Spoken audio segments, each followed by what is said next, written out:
जिस शब्द या नाम की संत जन महिमा करते हैं वो लिखने पढ़ने बोलने का विषय नहीं है।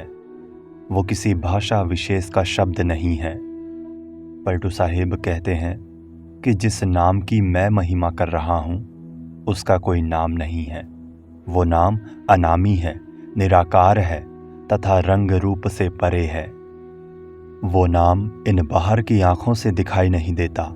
उसे संत जन अंदर की अलौकिक आंख या दिव्य दृष्टि से देखते हैं। संसार की शेष प्रत्येक वस्तु नाशवान तथा सत्य है। वो नाम ही एक सार वस्तु है। वो नाम ही एकमात्र सत्य है। वो नाम कहीं बाहर नहीं है। जब सूरत गगन को चीर कर अंदर ऊपर चढ़ती है तो इसको सहज समाधि की अनुपम अवस्था प्राप्त हो जाती है, जिसमें इसको शब्द या नाम की प्रबल ध्वनि सुनाई देती है तथा उसका चकाचौंध कर देने वाला प्रकाश भी दिखाई देता है। पलटू साहिब ने इस सच्चे नाम को निज नाम भी कहा है। आप शब्द या नाम को संसार का कर्ता कहते हैं। आप कहते हैं कि जो कुछ नाम ने पैदा किया है वो नाश हो जाएगा, परंतु शब्द या नाम कभी नाश नहीं होता। सारा संसार नश्वर है। बिना नाम या शब्द के संसार की कोई वस्तु भी जीव के साथ नहीं जाती। इसलिए जीव को चाहिए कि अपना ध्यान हर ओर से हटाकर केवल निज नाम के साथ जोड़े। इस नाम को पलटू साहिब ने ऐसा महादीप कहा है जो बिना तेल तथा बत्ती के प्रत्येक की आंखों के पीछे जल रहा है। आप कहते हैं कि जब जीव पूरे सतगुरु की बताई हुई युक्ति के अनुसार तत्वों, इंद्रियों, प्रकृतियों तथा गुणों की अवस्था से ऊपर उठकर विषय विकारों पर विजय प्राप्त कर लेता है तो सूरत पिंड के 6 चक्करों को पार करके अंदर प्रवेश कर जाती है। वहां पहुंचकर आत्मा को अंदर अनेक तारे, चांद, सूर्य आदि दिखाई देते हैं। वहां पहुंचकर ही आत्मा को बिना तेल तथा बत्ती के निरंतर जलने वाला महान दीप दिखाई देता है।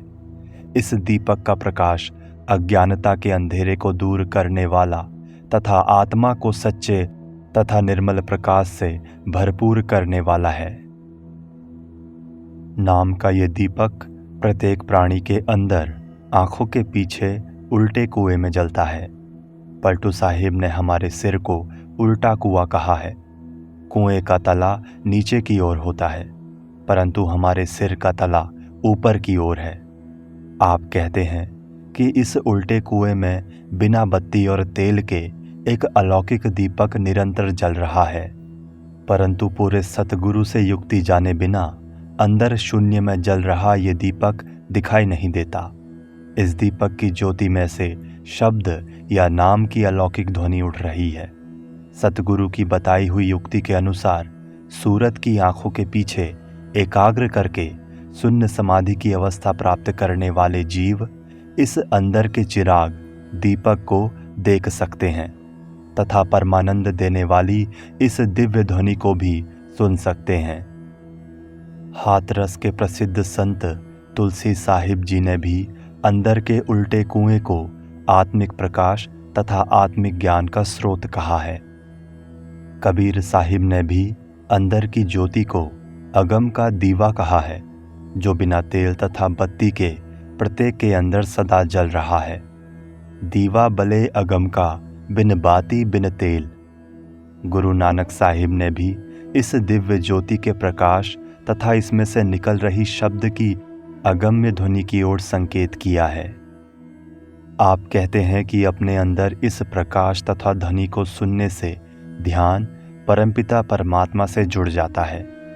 अंतरी ज्योत निरंतरी वाणी, साचे साहिब सियो लिवलाई। दादू साहिब कहते हैं, अनहद बाजे बाजिए अमरापुरी निवास, ज्योति सरूरी जगमगे कोई निरखे निज दास।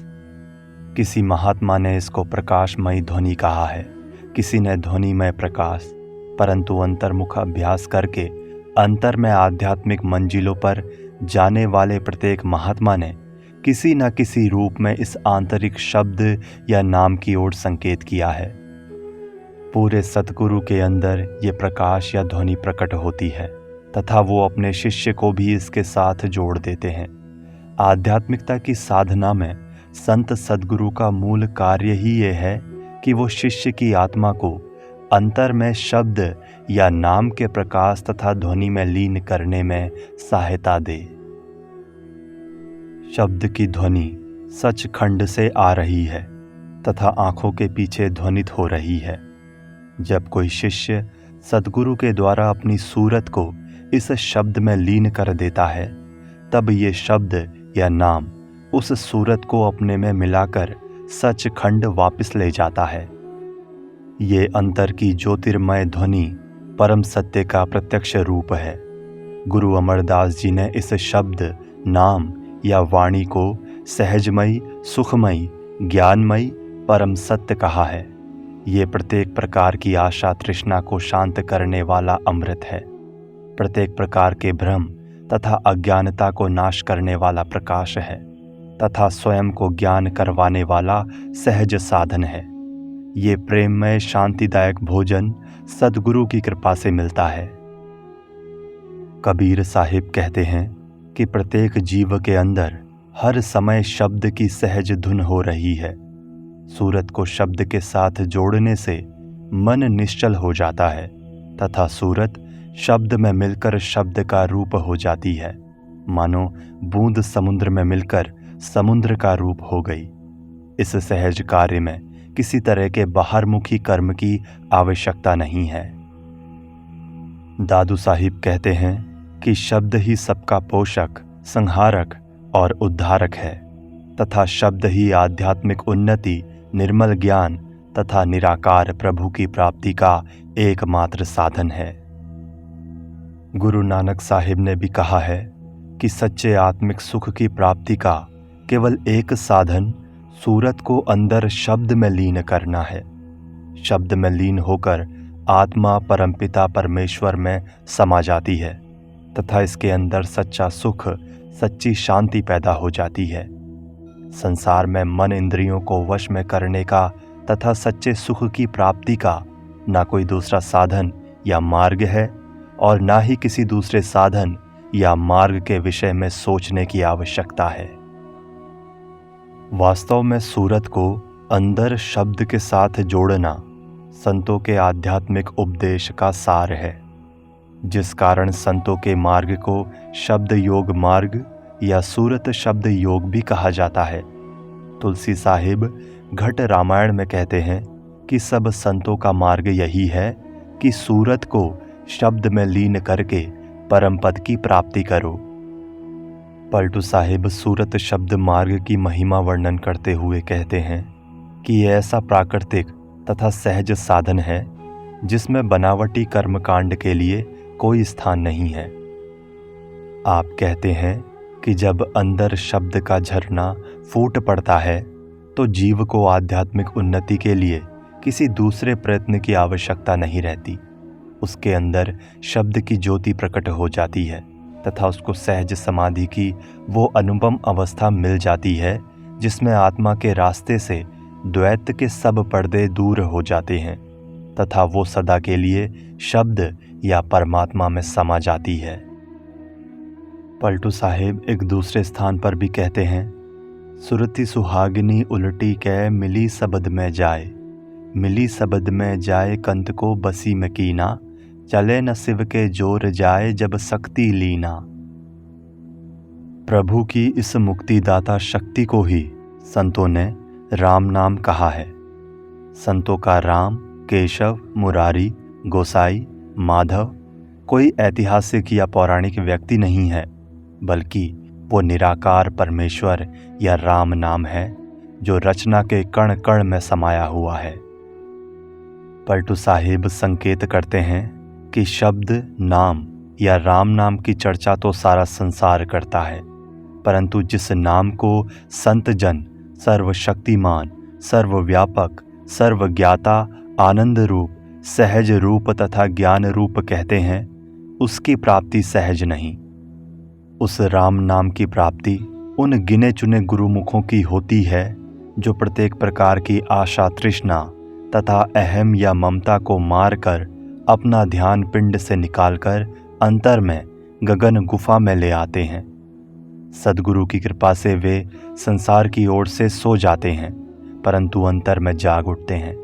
उनको समाधि की वो निश्चल अवस्था प्राप्त हो जाती है जिसमें इंद्रियों तथा प्रकृतियों को पार करके अंदर शब्द या नाम से मिलाप हो जाता है। उस अवस्था में पहुंचकर सच्चा कायाकल्प करने वाले नाम की प्राप्ति होती है। पलटू साहिब कहते हैं कि उस शब्द, नाम या वाणी का रस कहने सुनने का नहीं, अनुभव का विषय है। जिसको आपने अंदर का गगन या गगन गुफा कहा है, उसी को आपने काया की काशी कहकर भी पुकारा है।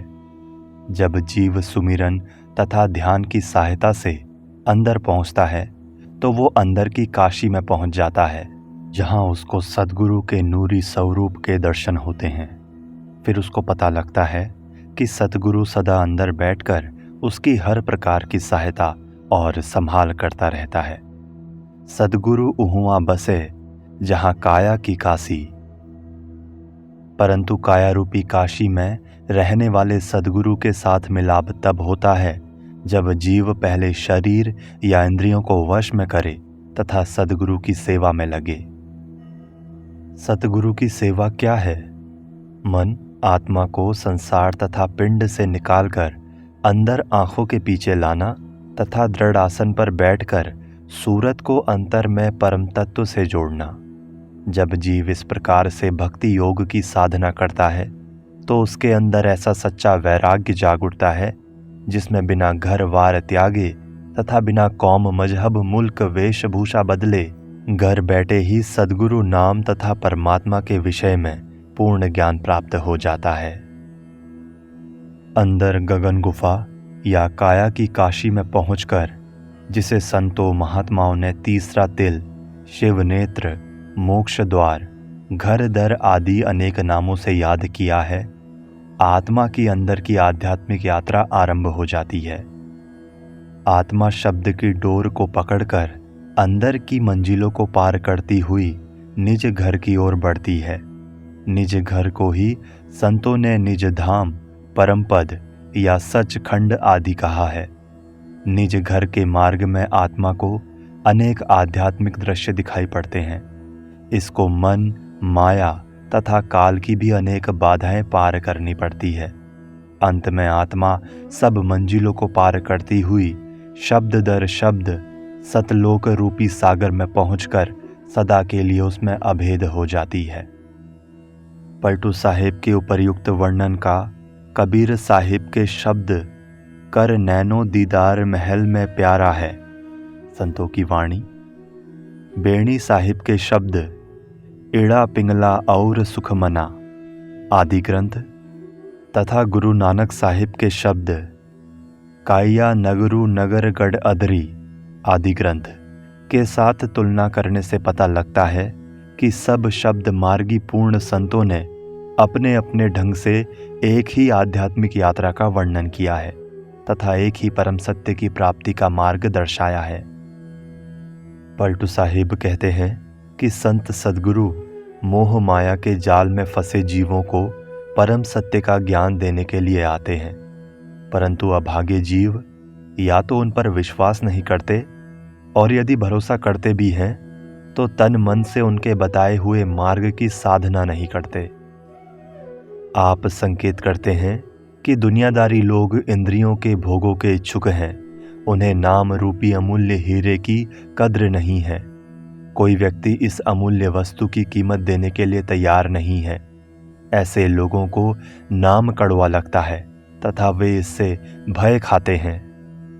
भोग विलास रूपी रोटी खाने वाला व्यक्ति नाम रूपी हीरे को खाना पसंद नहीं करता। आप कहते हैं कि सद्गुरु तो पूरा वैद्य है, परंतु कोई उनकी दी हुई दवाई खाने को तैयार नहीं होता। सद्गुरु तो चंदन के समान सुगंधि से भरे हुए हैं, परंतु दुनियादारी लोग उस बांस के समान है जो चंदन के पास रहता हुआ भी उसकी सुगंधि से प्रभावित नहीं होता। सद्गुरु पारस है, परंतु जीव रूपी लोहा इतना खोटा है या उस पर इतना जंग लग चुका है कि उस पर पारस की संगति का भी प्रभाव नहीं पड़ता।